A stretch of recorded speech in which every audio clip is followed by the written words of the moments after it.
Hello friends. So I actually had to purchase the full version of this screencast-o-matic program when I was taking my first class a couple of months ago because I had to record things for my professor. One on, it was an asynchronous whatever. So I bought the full version of this, which means I can go past 15 minutes. And this to me is exciting because in the free version of this screencast, you're only allowed 15 minutes. And I found myself rushing through things. So I'm excited to have more time than that now. This PDF that I have in front of me right now is free on academia.edu. Search name Heather R. or by clicking the link below, and it is titled Biblical Events Overlaying World History. And I don't know that I've gone through the whole version of this before, but I'm going to go through the whole version of this now in preparation for Matthew 21 through Matthew 28. And the reason I'm going to do this is because much of this is pertinent to Matthew 21. We're going to start up in the upper left-hand corner where it says the jubilees overlaid by the pattern in the mount in Exodus. This theory that I have, and I'm not going to present anything as factual, I'm just going to tell you that this is the research as I have found it. You can agree with it, you can disagree with it, you can agree with parts of it, you can disagree with parts of it. That is up to you. I am just telling you what I have found as actual text stated, as types and shadows, as overlays, because there is repetition throughout the Bible. The main understanding that we come to, that we need to start with, I guess, is that God doesn't change. That our Lord is the same yesterday, today, and forever, which means that his ways of doing things also do not change. And that he establishes how he does things one way and then he repeats himself so that you ultimately understand how he operates. And when you understand that things in the Bible repeat, because God's making sure, if we didn't get it the first time, that we come to understand it eventually, and then we can go back and see that that is repetitious. This is a principle that I conduct my research on, is knowing that God establishes himself and then repeats himself to make sure that we get it. He does not change. And that is his MO, his modus operandi, the way that he operates. It does not change. So this is comforting to us because it helps us to get to know him a lot more quickly when we don't have to guess how he's going to do things because he's told us and then he's repeated himself. So we can understand these things. Specifically with the jubilees overlaid by the pattern in the mount in Exodus, we have a few different things here, and this relates to the 7 days of the 7 days related to the Sabbath cycles. The first appearance of the 7 is in Genesis 2, where God created everything in 6 days. He declared all that he created very good, and he rested from his labors. So we have a pattern established that is going to be repeated in several different ways because God's operational style does not change. So we have 6 days of work, and in the 7th day God rested. Well, when the law was dispensed on Sinai in Exodus 20, that same pattern was established in one of the first 10 commandments, or one of the 10 commandments presented to Israel. It says to honor, to keep the Sabbath day. Remember the Sabbath day and keep it holy. Where it refers back to 6 days God created the world and the 7th day God rested. So then that was passed on to the people. God was a certain way, and it was passed on to the people to operate in the same style as God did. And then later in Leviticus 25, that's extended to the land. In Leviticus 25, the people are told when they come into the land that the land's to keep a Sabbath. 6 years they would work the land, and in the 7th year, the land would rest. And then they would number 7 periods of 7, the space of 49 years, and then in the 50th year, they would hallow it and proclaim jubilee. And then we take that same Sabbath concept into 2 Peter 3, where it says that one day is with the Lord as 1,000 years, and 1,000 years is as one day. Now that does not mean the same, it means similar. The word as tells us that there will be about, not precisely, but about, using the same pattern, 6,000-ish years of world history, and in the 7,000th year there will be a period of rest. The book of Exodus overlays the entirety of world history, Exodus and into Joshua. It overlays the entirety of world history based on the Sabbath cycles. What we know of the Sabbath for the land, and this is what Daniel's 70 weeks are predicated upon, and as we move through this, you will see that those 70 weeks factor in, but we're not there yet. However, when Israel came into her land, she was to begin declaring a Sabbath. 6 years they would work the land, and the 7th year the land would rest. And they were to number 7 Sabbaths of years, a space of 49 years, and then hallow the 50th year and proclaim jubilee. So because there is a precise method of counting, you can number every 50th year from the entry point of Israel, Nisan 10, 1406 BC, indefinitely. Into the future indefinitely. As I like to, I'll make this a little bigger. I like to always put a chart in here because we don't use the same calendar that Israel used back then. We have no year zero on the Gregorian calendar, which is what I'm familiar with, so I use, and it's easily recognizable. So in order to translate from one to the other, you would need to account for no year zero, which is what this does. The transition from BC to AD is, I count 49 years, and in the 50th year, because there's a difference of 1 year, if you were to include a year zero, it would mess up your count. So this box here is just to show you how to transition from BC to AD, accounting for no year zero. And as you can see, it goes from 1 BC to 1 AD. So just to clarify for anyone who was unsure what that other box is, that is what that other box is. I'll move this over a little bit. Okay, so this is where they would actually begin to be counted. From, we'll say, Nisan 10, 1406 BC through to the end, you could just keep counting. Now, when you begin to count, you don't necessarily know what a beginning and an ending looks like. However, you know that there's going to be about this number of years based on the Lord's not based on 1 day is with the Lord as 1,000 years, and 1,000 years is as 1 day. So even though it won't be exactly 6,000, it's going to be similar to 6,000. It's as 1 year is as 1 day. So that's how we know that the Sabbath cycle began in Genesis 2, moved into Exodus 20, eventually into Leviticus 25, and then into 2 Peter. We know that it moves and it applies to different things, to God, to the people, to the land, and eventually to the whole of world history. So we have this idea, and now we need to narrow it down. We need to hone our research. So even though the Jubilees didn't technically start until here, because this is benchmarking Israel's one-time entry date into the Promised Land, you can take that back to creation based on the genealogies and the year counts and all of that you're given in early chapters of Genesis. So if Israel came into the land in 1406 BC, you can count backward to creation. That would be Tishri 1, 4003 BC.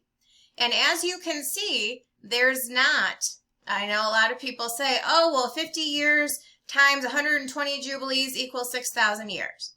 But that's not actually how you count, because a Jubilee is to get to the 50th year. That's why I put this down here to show the transition, because it's this year plus or minus 49 to get to the 50th year.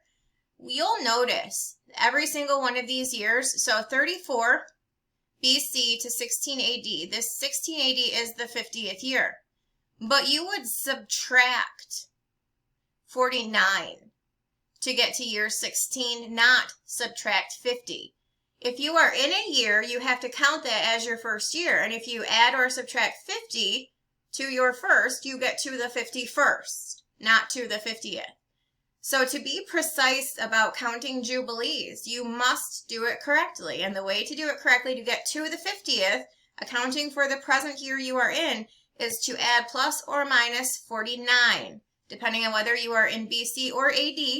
If you're in BC counting down toward what would be year 0, that doesn't exist, you would subtract 49 to get to the 50th year. And if you're in AD counting up, you would add 49 to get to the next jubilee, the next 50th year.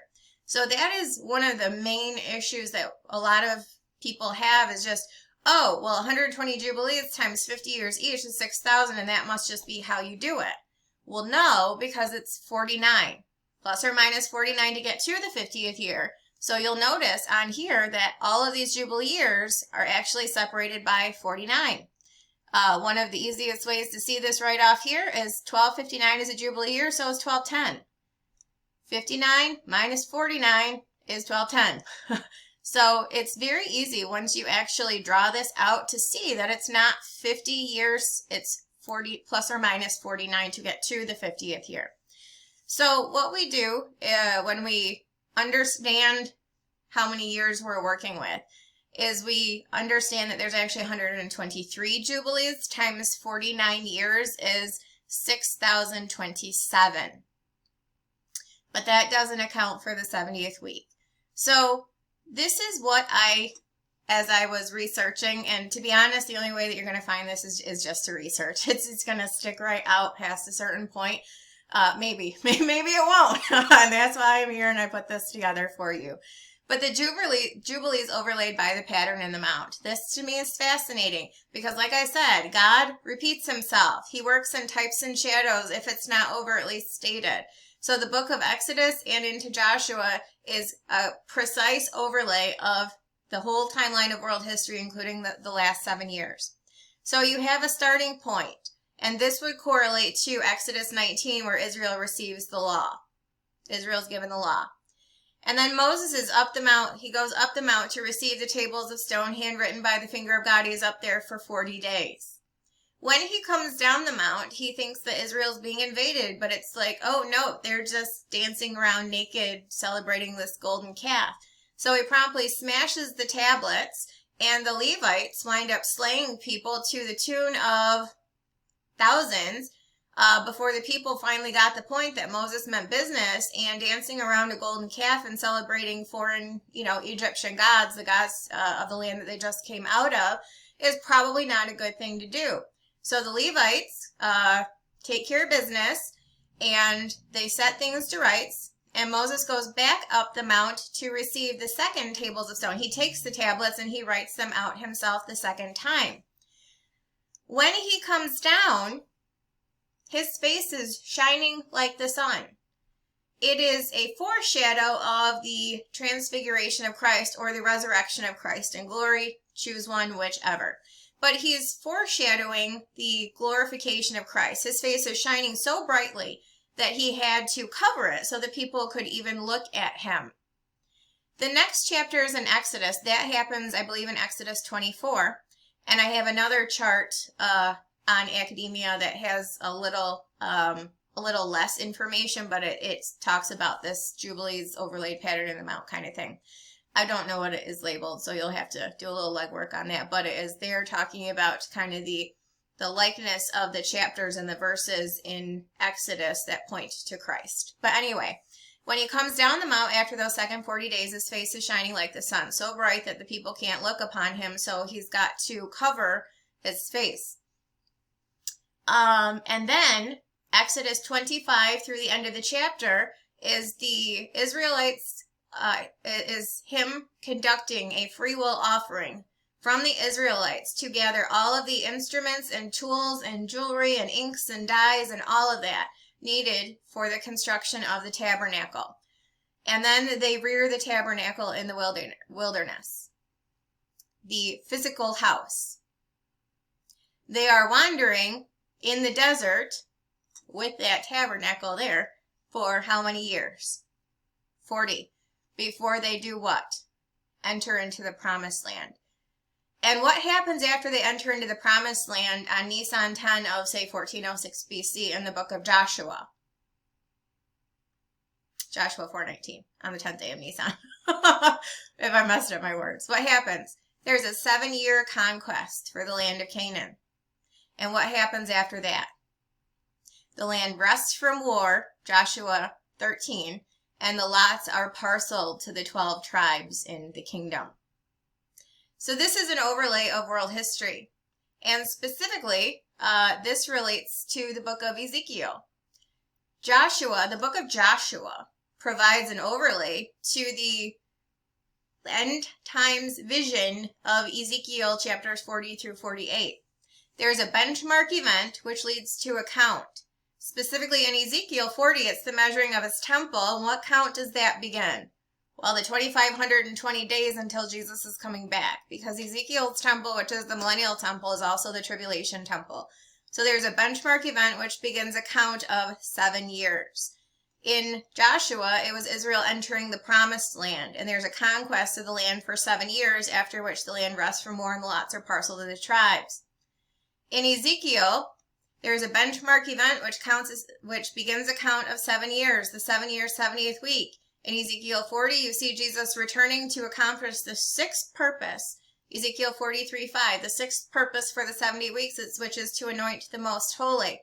And in Ezekiel 48, which Ezekiel 43:5 happens 7 years after the beginning of the 70th week. So Ezekiel 40 and Ezekiel 43 are separated by 7 years.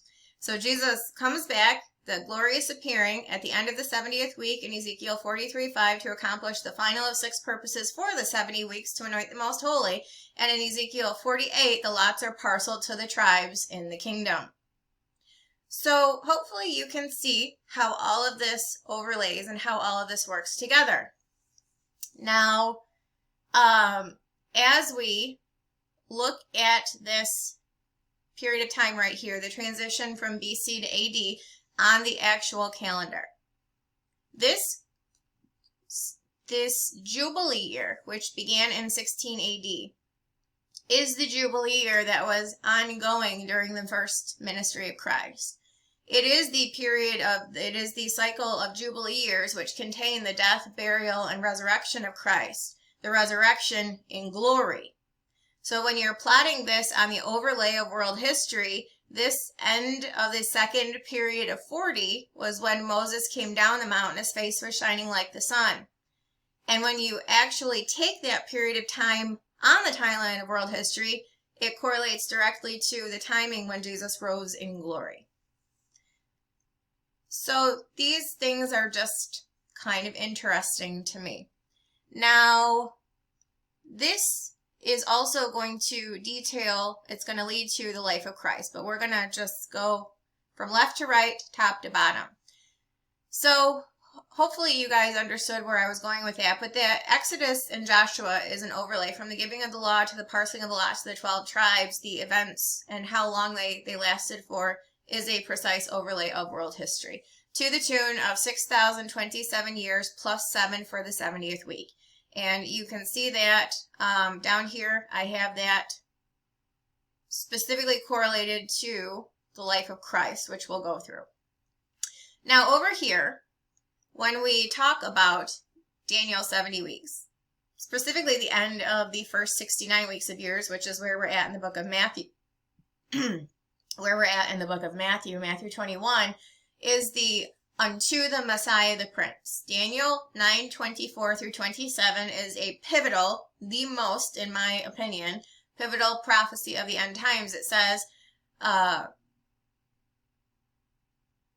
70 weeks are determined upon thy people and upon thy holy city to finish the transgression, to make an end of sins, to make reconciliation for iniquity, and to bring an everlasting righteousness, and to seal up the vision of prophecy, and to anoint the most holy. Ezekiel 43:5. Know therefore and understand that from the going forth of the commandment to restore and to build Jerusalem unto the Messiah the Prince, there shall be 7 weeks and 62 weeks. The street shall be built again, and the wall even in troublous times. And after 62 weeks shall Messiah be cut off, but not for himself, The people of the prince that shall come shall destroy the city and the sanctuary. The end thereof shall be with a flood, and unto the end of the war desolations are determined. And he shall confirm the covenant with many for 1 week. In the midst of the week he shall cause the sacrifice and the oblation to cease, and for the overspreading of abominations he shall make it desolate, even until the consummation, and that determined shall be poured upon the desolate. So in Daniel's prophecy, there are 4 points of time given. There is know therefore and understand that from the going forth of the commandment to restore and to build Jerusalem unto the Messiah the Prince, there shall be 7 weeks and 62 weeks. That is where we are at with this plotting of timelines over here. And there's 2 timelines. The command to rebuild Jerusalem, know therefore and understand that from the going forth of the commandment to restore and to build Jerusalem, came in Nehemiah 2 at the behest of Artaxerxes the king. And Nehemiah specifically says it was the month of Nisan, which it would be because it's the beginning of a period of 7. The periods of 7 were established on that one-time benchmark event, Nisan 10/14/06 BC. So every year in a week of years, and every Jubilee year, which is simply the 50th year in a pattern of Jubilee, pattern of Sabbath years, begin on Nisan 10. So Daniel, who's going back to Leviticus to tell you that the weeks of years, the periods of 7 are relevant to his calculations, is going to give you data points which start and or end all in the month of Nisan, because they're related to the weeks of years established in Joshua 4:19. When Israel came up out of the Jordan on the 10th day of the first month and encamped to Gilgal on the east border of Jericho. That was the benchmark event which began the count, to which all of the weeks of years in Daniel's prophecy, all 70 of them, are related. So Nehemiah is in the month Nisan in the 20th year of Artaxerxes the king. He was sad. The king asked him why he was sad. He said, because the place that my father sepulchers, which is Jerusalem, lies waste, and he asked to go rebuild it. Artaxerxes asked him how long he was going to be gone for, so he set him a time, and he went to go start rebuilding the city of Jerusalem, which is where Daniel's prophecy begins the timeline for. So you have to go to the historical record for this, and I know that there are people who like to try to play around with this, but the historical record places Artaxerxes beginning his reign on August 11th, 465 BC. So the Persian regnal years are from fall to fall, not spring to spring, and we know this because of data given in Nehemiah 1 and Nehemiah 2.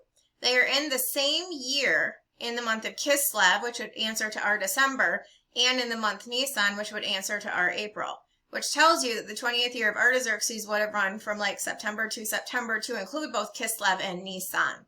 So that's how we know where to begin and how to count, is fall to fall on the Persian calendar, to include the events of Nehemiah 1 and Nehemiah 2, both being in the 20th year, but in different months. So your fall to fall, starting in August of 465 BC. The 20th year would be fall to fall, 446 to 445 BC. But we're in the month Nisan, which would answer to 445 BC, not 446 BC. The month Kislev from Nehemiah 1 would be like December of 446. And then Nehemiah 2 in the month Nisan would be like April-ish, 445 BC, which begins a count of the first 69 weeks of years. Now, we know based on the 70th week of years from Revelation that they're based on 360-year counts. 1260 and 1260, which equals 2520, which is an even 7 years on a 360-day calendar. However, we do not use that. So to do conversion, you need to drill down to the number of days, which is 173,880 days. When you apply that to our calendar, you'll see that it's actually only 476 years on a modern Gregorian calendar, not the 480, which is 69 times 70, 69 times 7. So you do need to, if you're going to use this calendar rather than a 360-day one, which nobody would really understand because we're not familiar with it, then you're going to see that there is one period of 7 less when you apply it to a 365-day calendar that also has leap years with those extra days. So when you drill down to the day count and then you reapply it, you're going to be at 476 years, not 483. Again, very technical. You have to do it right. Just like the jubilees aren't plus or minus 50, they're plus or minus 49 to get to the 50th year. It's all very technical. If you want right answers, you have to do it the right way. So, in the month Nisan, 445 BC, you count the 69 periods of 7, specifically the 173,880 days, which comprise 63 periods of 7 on a 69 periods of 7 on a 360-day calendar. You get to Nisan 10 of 32 AD, which is triumphal entry. Now, this is where we come over to this map of Christ's life. And this is where I might lose some of you, and that's totally okay. You are free to agree or disagree. I would encourage you all just to do your own research, really, at the end of the day. But this is the end of Jesus' ministry. It correlates to Matthew 21. So on Nisan 10, this is going to be... Sorry, let me get this to a good spot. Okay. This is going to be where we find ourselves. The end, the triumphal entry, Nisan 1032 AD, which would make his ascension on IR 2632 AD and the sending of the Spirit on Sivan 6 or Pentecost 32 AD. Now what we know from Jesus' ministry is that it is 3.5 years equally. So from 32 AD, Nisan 10, we count back 3.5 years to Tishri 10, and this would be Tishri 10, 28 AD. And it says in Luke 3, verse 23 specifically, that Jesus was about 30 years of age. Jesus was actually born on Tishri 15, the first day of the Feast of Tabernacles. So he would have begun his ministry 5 days before his birthday, just as a side note. Now, there is information also given in Luke 3 to double check our math here. Is Tishri 1028 AD plausible as a start date with the information that we are given in Luke 3 respective to the years of the year of Tiberius's reign in which John the Baptist began his ministry, John the Baptist being 6 months older than Jesus? The book of Luke is really information specific as it relates to John the Baptist, his age respective to Jesus, and when John the Baptist began his ministry respective to when Jesus began his, and which year of the reign of Tiberius this all occurred in. So we can pinpoint with great specificity the year that Jesus began his ministry and use that to validate the year that Jesus ended his ministry as being 32 AD. The 15th year of Tiberius was the year that John the Baptist began to preach. Now, Jesus was born on Tishri 15. John the Baptist is 6 months older, so that would have put John the Baptist born right around Passover, Nisan 15-ish, or the beginning of the month of Nisan. Somewhere Nisan of the same year that Jesus was born, John the Baptist would have been born, just 6 months earlier. So that means that John the Baptist would have conceivably begun his ministry 6 months prior to Jesus beginning his ministry. John the Baptist began his ministry in the 15th year of the reign of Tiberius. So Jesus would have begun his ministry 6 months later, also in the 15th year of the reign of Tiberius. When did Tiberius begin his reign? Well, in 14 AD. So the 15th year of his reign would be 28 AD. Which matches specifically and perfectly with Jesus beginning his ministry on Tishri 10 of that year, and John the Baptist beginning his ministry 6 months prior in the month of Nisan in that year. So Luke 3 is information specific about this. Now, the one thing that I will say is that Luke 3:23 throws a little bit of a monkey wrench into this, and this is where I might lose some of you guys because there's a little bit of logical leap that has to be done here to make this work. And the reason I say that is because it says Jesus began to be about 30 years of age when he began his ministry. That's important because Jesus was assuming the role of priest when he began his ministry, priest as intercessor. Jesus was not a Levite. He was from the tribe of Judah, who would unite the office of king and priest under a single tribe in the new covenant. So it's important to understand that he was operating, I cannot speak, so sorry. He was operating in the capacity of a priest. And we're told in the book of Numbers, I think in Numbers 4, that the Levitical priests from the age of 30 to 50 were eligible for duty in the priesthood. So that's why we come to understand that Jesus, being about 30 years of age, tells us that he was eligible to operate in the capacity of a priest. He simply was not from the tribe of Levi, he was from the tribe of Judah. However, that age tells us his capacity during the beginning of his ministry was that he assumed the role of a priest to intercede on behalf of the people and eventually to offer the final sacrifice for sin for the people, as the priests would do, offer sacrifices for people.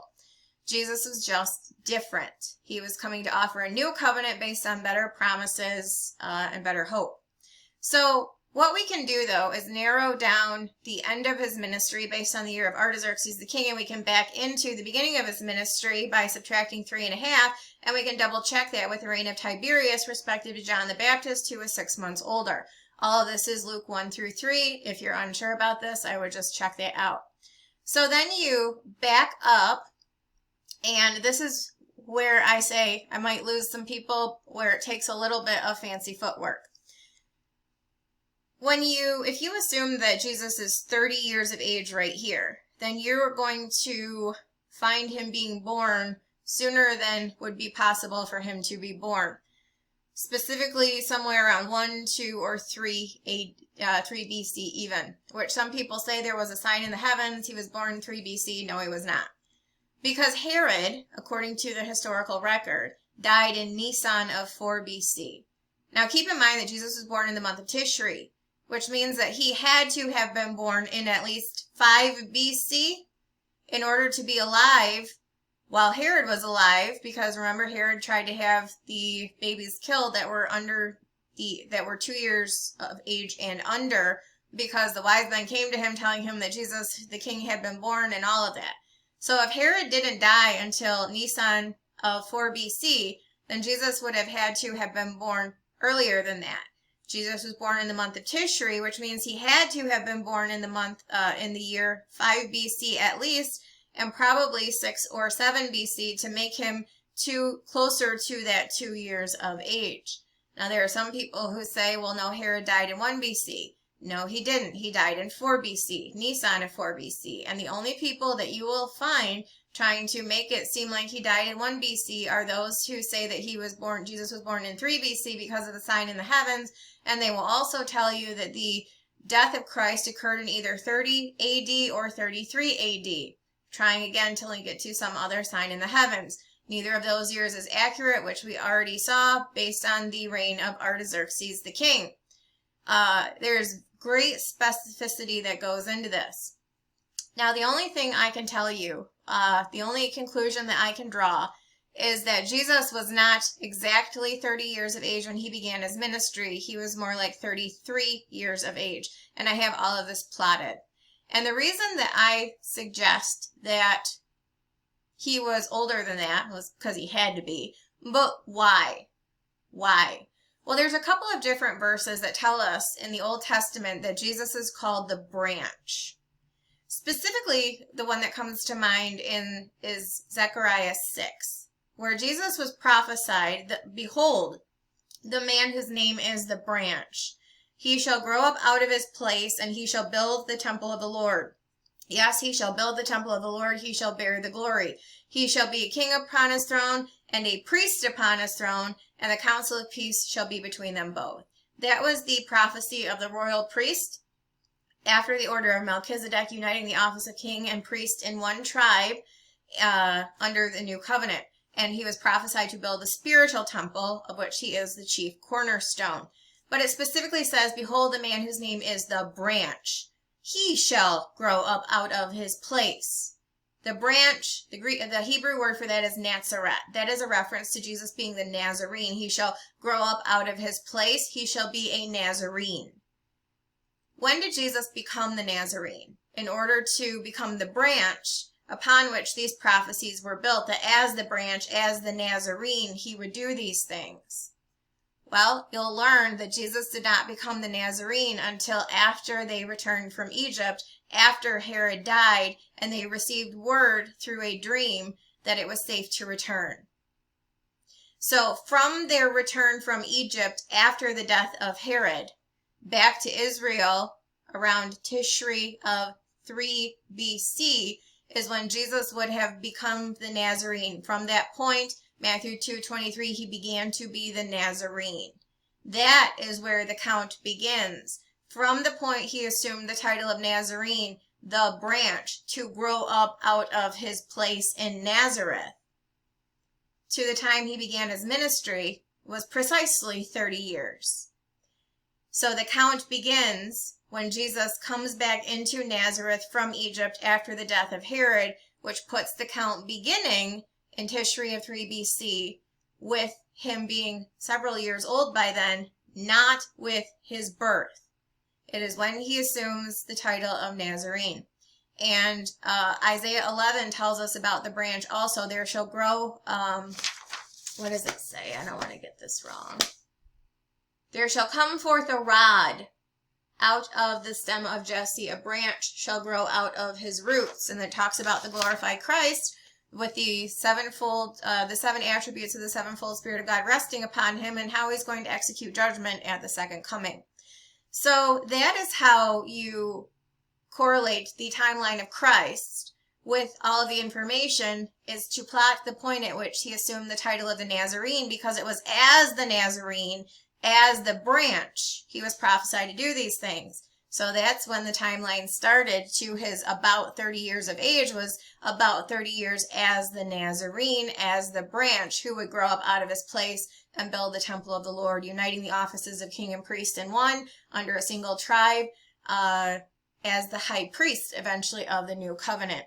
And then that leads us to the final point, is there are 123 jubilees, which is from start to end, because the 70th week begins the final jubilee, the jubilee in Ezekiel's temple. I wrote all about it. The specific start of the 70th week is pinpointed day, month, and year to the measurement of the temple, which according to Ezekiel's vision is on Nisan 10 of the final jubilee year.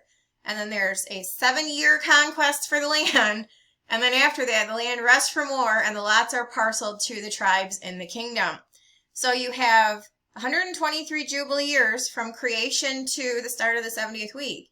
And then a 7-year deferral for the 70th week. And then Jesus comes back and sets up shop in the kingdom, which gives you a total of 634 years of world history. And people say, well, there's 6,000 exactly. No, there's 6,034, because you have to account for the life of Christ. The Jews used 6,000 years. And if you notice, they stopped on their, oh gosh, what calendar do they use? Whichever one they were counting 6,000 years on, and they had to take that off because we keep going. We're still here. Because 6,000 is not accurate. It's 6,034, which accounts for the life of Christ. You have 4,000 from creation to the assumption of the role of the Nazarene. And you have 33 and a half years from the point where he assumed the role of the Nazarene to the time when he ascended. And from the first presentation of the kingdom to the second presentation of the kingdom, there will be precisely 2,000 years. And we're talking about earthly presentations. From Matthew 21, Nisan 1032 AD, to Nisan 10/20/32 AD. According to this, if 1406 BC is the date Israel actually entered the Promised Land. And you have 2,000 years precisely between the first earthly kingdom presentation and the second earthly kingdom presentation.